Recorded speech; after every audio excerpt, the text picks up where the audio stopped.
Kayon buyut hilang. Hei kalian, ada yang melihat orang lewat kemari? Astaga, aku jadi pelupa kalau di sini tak ada siapa-siapa. Hanya sunyi dan sepi. Malam bencana bagi desa Semara. Kayon buyut hilang. Padahal kayon tersebut warisan dalang Panji Mas yang meninggal di desa Semara. Kira-kira siapa yang mencurinya?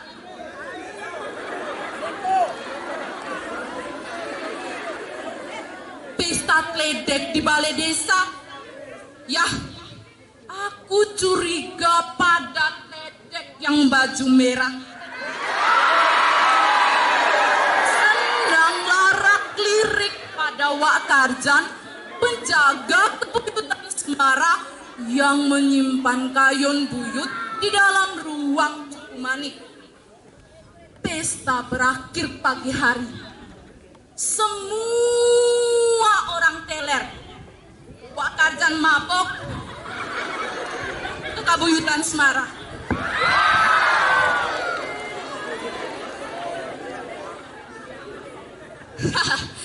Aku hanya tukang bantu-bantu, menyapu, masak, dan menyajikan makanan dan minuman bagi pengunjung kebuyutan. Aku suka dipanggil si pekacar. Tapi ketika semua orang teriak, kayon buyut hilang, kayon buyut hilang, aku merasa terpanggil. Aku harus mencarinya. Tapi kemana aku harus mencarinya? Kledek baju merah itu. Nah, hanya dugaanku saja. Aku nggak sempat tanya Wak Karjan. Tapi dia pernah bilang, "Hei pekacar, kamu tahu apa yang harus dilakukan orang desa Semara kalau kayon buyut hilang?" Apa, Wak? Kamu pernah dengar lakon Rama Tamba? Pernah, Wak? Lakon Rama Tamba jadi penting karena kamu senang Hanoman, bukan? Ya, aku senang pada tokoh Hanoman. Meski kesatria monyet, tapi hatinya mulia dan penuh bakti pada kebenaran. Perjuangan Rama tak akan berhasil tanpa Hanoman. Aku si pekacar, sekarang jadi Hanoman, membuat tambak kayon. Aku harus mencari kebun pisang yang harus anggap tambak kayon. Astaga, aku sampai lupa kalau aku suka bawa golok cekot. Golok si Nong-Nong namanya. Aku harus mencari kebun pisang menebas tangkai daunnya untuk kujadikan tambak kayu. Tapi kemana aku harus mencari kebun pisang?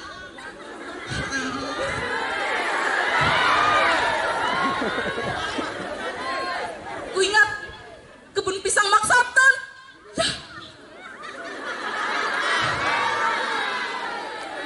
Wah, ini dia kebun pisang Maksatan. Wah, itu lebar-lebar. Aku mulai menebas. 1, 2, 3. Aku terus menebas daun-daun pisang yang lebar-lebar. Tanpa terasa, sudah terkumpul banyak. Aku membawanya, lalu kususun menuju Pulau Cemani yang berkabut. Yang kemungkinan besar, pencuri kayon buyut bersembunyi di sana.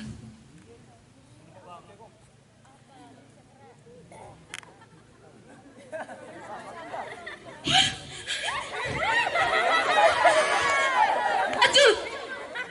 Kamu Bajul! Mau apa menghalangiku? Ayo pergi sana!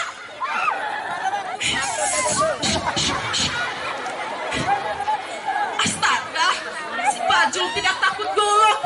Menipu deh kau. Bajul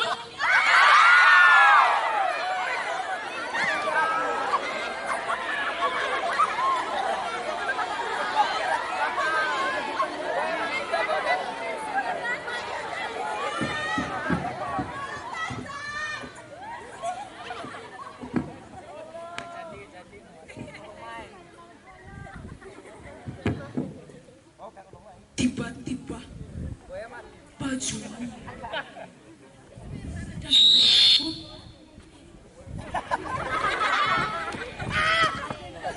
orang jaga bayar desa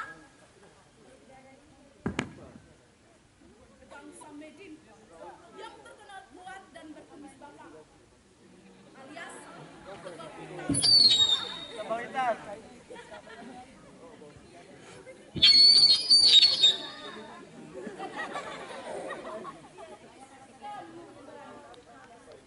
ayo, aku bantu menyusun daun pisang. Wah, bagus. Ayo.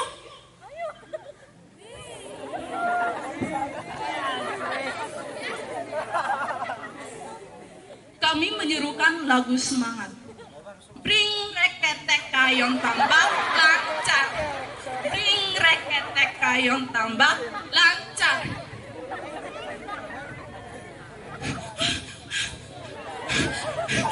Kamu sancak!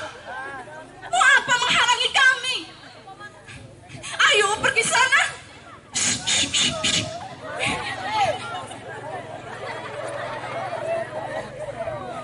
Jangan takut, aku Samedin akan kucekik.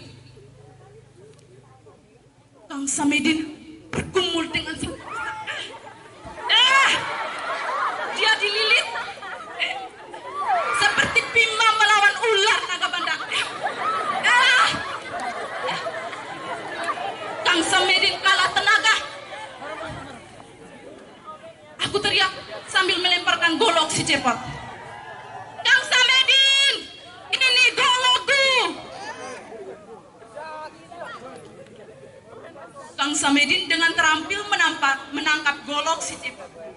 Golok si Nong-Nong beraksi. Dia bacok kedua mata ular sanca besar itu.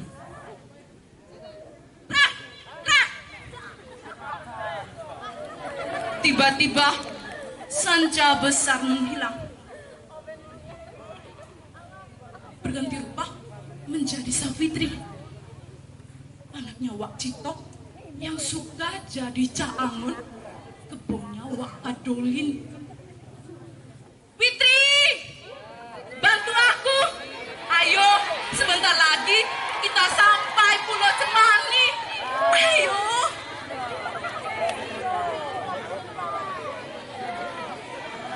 Kami mengumpulkan daun-daun pisang yang lebar-lebar menuju Pulau Cemani. Witri menembang. Urip iki kudu bisa kaya sambu nyawiji nganggo bebarengan. Wah, akhirnya kita sampai di Pulau Cemani. Kang Samedin bikin obor dengan kekuatan. Obor dinyalakan dengan benturan 2 batu.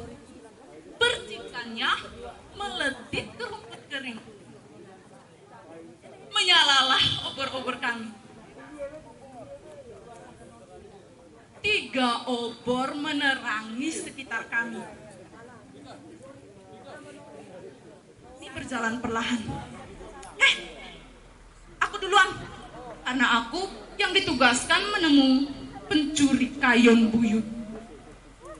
Kami berjalan perlahan. Dan tampak sebuah cahaya seperti api unggun. Kami perlahan mengendap-endap. Kami padamkan obor-obor supaya tidak mencurigakan. Dan terlihat seorang lelaki tinggi besar, berambut gondrong, berpakaian hitam-hitam, dan ikat kepala sabrangan. Aku mengingat-ingat, adakah laki-laki semacam itu? Ada. Tunjukkan ronggeng ketut yang kusaksikan seminggu yang lalu. Rasanya tak ada. Tiba-tiba dia bicara. Suaranya berat. Jangan gundang-rendeng di tempat gelap. Kemari, berhimpun di api unggun. Kami kaget bukan main. Dia tahu kami ada. Luar biasa. Ilmu apa yang dia punya? Kami akhirnya mendatanginya. Kami duduk dengan segala perasaan masing-masing, dengan hati-hati, tapi berjarak.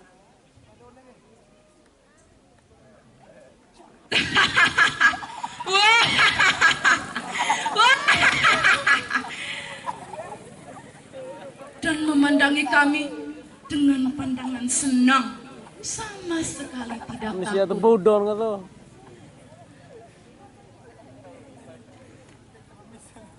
Kalian bertiga sangat berani datang ke Pulau Cemani ini. Ini pulau yang dianggap sangat dan tidak ada orang yang berani datang. Kami berani. Kamu yang mencuri kayon buyut ya?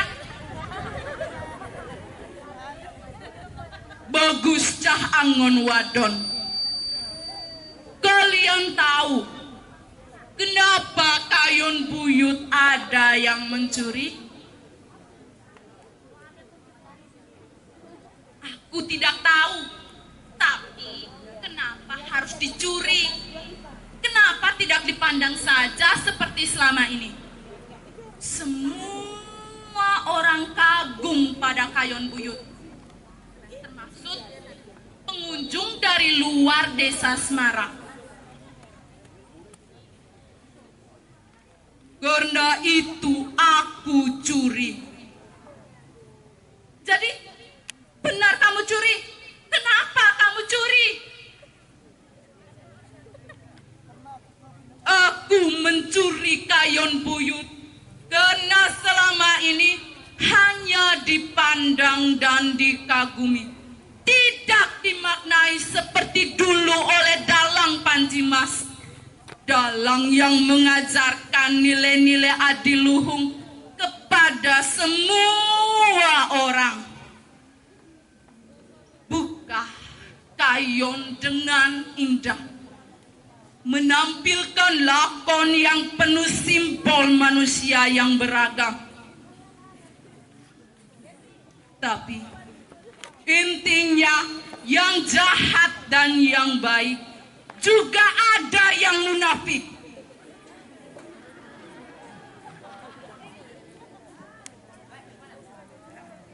Dan akhirnya tancap kayon dengan mantap, di mana penonton pulang dengan riang. Besoknya bekerja di sawah, di ladang dengan riang. Cah Angon memandikan kebo-kebonya dengan senang. Batani dan Butani pergi ke pasar berdagang dengan senang. Semua senang. Benar begitu kan?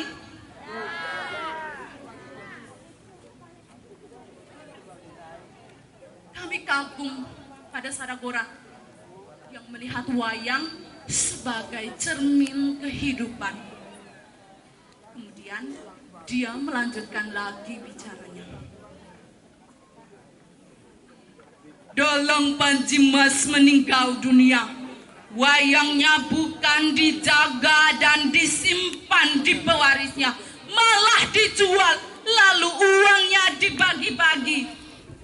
Untunglah ada seorang pembuat jamu, Mbok Tambi, yang kemudian menikah dengan Kaljan, menawarkan kayon milik dalang Panji Mas dari tengkulak barang antik. Semua tabungannya berpindah pada tengkulak itu. Lalu Mbok Tambi membuatkan lawang cungkup cupu manik di komplek Buyut Semarang. Karena itu kayon itu disebut kayon buyut.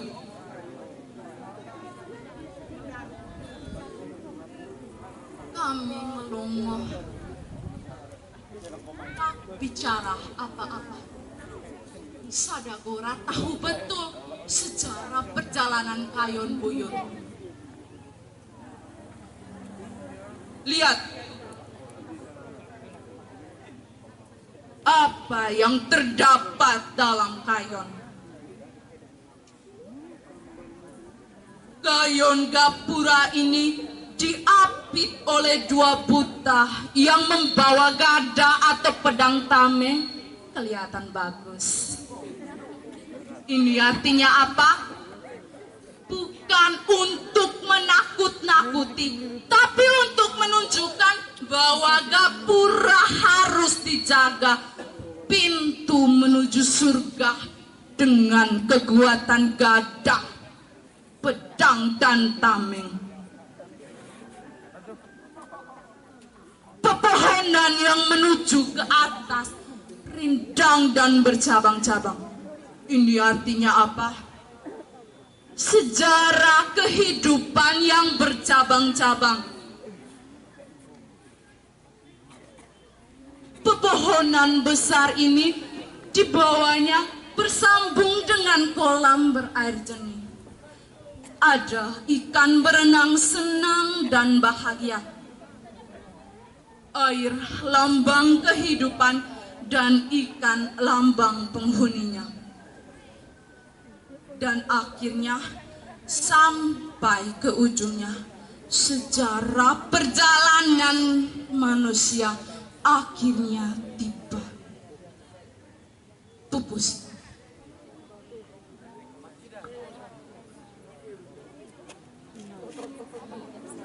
Wah, pasang. Dasar anak gunco, habis nonton wayang lupa sembayang. Sudah siang, Wakarjan pasti sudah menunggu di makam. Kan ada ngunjung buyut, kamu bersih-bersih di sana.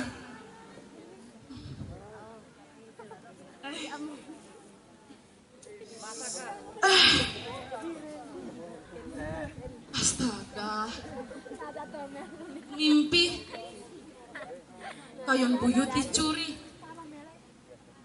Lalu ada Kang Samedin dan juga Safitri. Lalu Sadagora mimpi yang aneh. Aku harus menanyakan pada Wakarjan. Setibanya di Kebuyutan, aku melihat Wakarjan sedang menyapu dengan sapu lidi besar. Aku merebutnya sambil minta maaf. Maafkan Wak, aku lanjutkan Wak.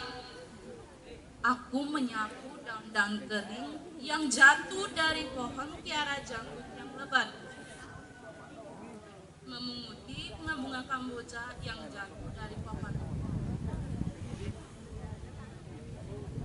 Setelah selesai beres-beres, aku menemui Wakarjan yang tengah membuka lawang cukup manik yang menyimpan kayon buyut.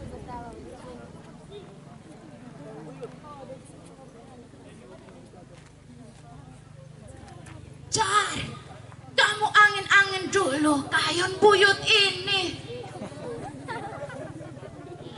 Wah, Dia yang hafalnya dari ujung sampai ujung. aku angin-angin di dekat tunggul ini.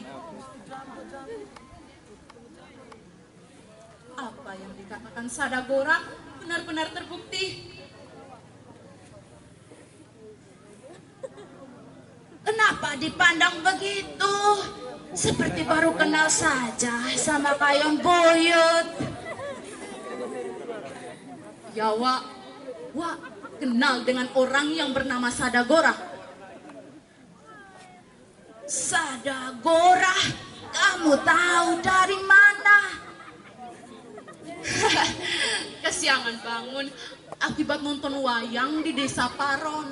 Aku mimpi buruk, kayon buyut dicuri. Lalu ada Kang Samedin yang tadinya bajul dan juga Sapitri yang tadinya ular. Terus aku mengingat Pulau Cemani di tengah danau Senau. Aku mendengar suara Wak. Rama tambak, kayon tambak. Aku dibantu oleh mereka. Kami pergi ke Pulau Cemani dengan tambak daun pisang. Setibanya di Pulau Cemani, terlihat seorang lelaki tinggi besar, berambut gondrong, berpakaian hitam-hitam, dan berikat kepala sabrangan. Matanya tajam.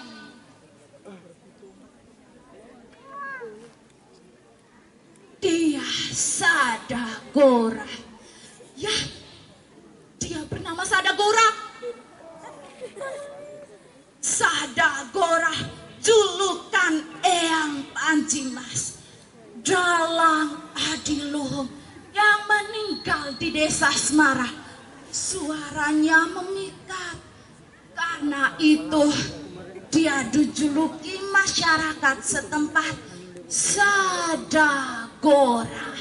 Sada artinya suara dan gora artinya Gora.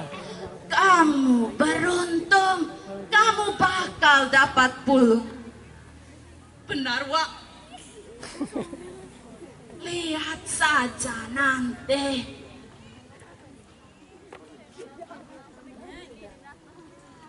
Dua hari kemudian, Ngunjung Buyut di Kebuyutan Semara tiba. Khidmat dan ramai. Aku benar-benar dapat pulung. Aku dipanggil ke kecamatan jadi pemuda pelopor.